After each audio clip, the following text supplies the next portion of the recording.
Here at 5 to Florida's Hurricane Idalia recovery. Thousands of people jumping in to help those in the Big Bend area hardest hit from the storm. Among those, the Florida State Guard. It's the civilian force's first deployment since the end of World War II. Capitol reporter Forrest Saunders caught up with the Guard to see how it's going out there. Idalia's rain, wind, and storm surge were a force to be reckoned with last week.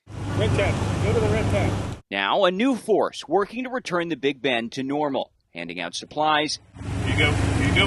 Run.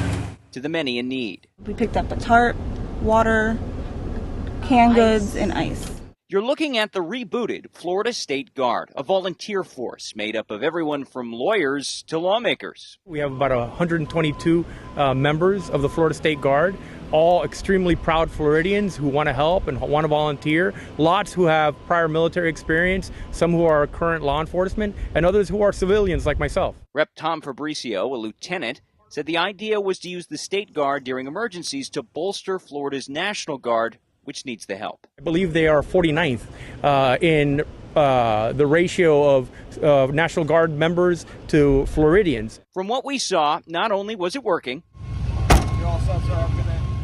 it was appreciated. We got stuff going on here where other places probably be slower to act than what we had. Bringing back the State Guard was spearheaded by the governor in 2022's lawmaking session. Reestablishing the Florida State Guard will allow civilians from all over the state to be trained in the best emergency response techniques and have the ability to mobilize very, very quickly. It started with a $10 million budget and a goal of 400 recruits, but has yet to bring in half that number.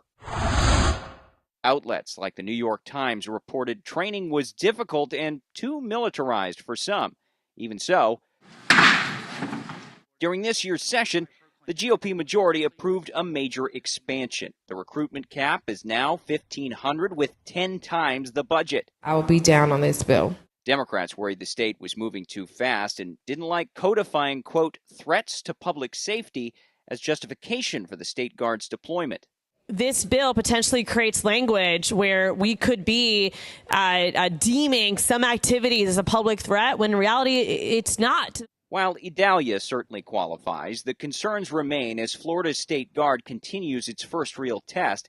Its backers hope to prove its worth, and its members their dedication to the state. Forrest Saunders, ABC Action News.